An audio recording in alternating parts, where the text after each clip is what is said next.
17টা views. হ্যাঁ, শুধু 17টা views. Phone খুললেই দেখি যেখানে সবার ভিউজ গিয়ে দাঁড়িয়েছে 10K, 100K, 1 মিলিয়ন, সেখানে সারা রাত জেগে ভিডিও এডিট করে দেখি সকালে 17টা ভিউজ। একটু নয়, অনেকটাই খারাপ লেগেছিল। নিজেকে না জোকার মনে হতো। গীতায় আছে, ফলের আশা করো না, কিন্তু 17টা ভিউজ দেখে গীতাও না ভুল মনে হতো। তারপর একদিন থার্ড ভিডিও 300 ভিউজ ক্রস করলো। ব্যাস, এখানেই সব শেষ।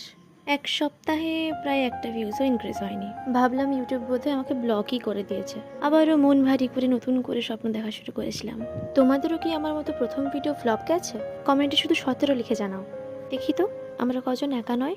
আর এই আনপ্ল্যান্ড জার্নিটা যদি দেখতে চাও তাহলে অবশ্যই সাবস্ক্রাইব করে দিও, কারণ এই 17 থেকে 1 মিলিয়নের গল্পটা তোমাদের নিয়েই লিখবো। আর হ্যাঁ, এই 371-এর পর একটা জিনিস চেঞ্জ করেছি, সেটা পরের ভিডিওতে অবশ্যই বলবো। ততক্ষণ সবাই খুব ভালো থেকো। টাটা।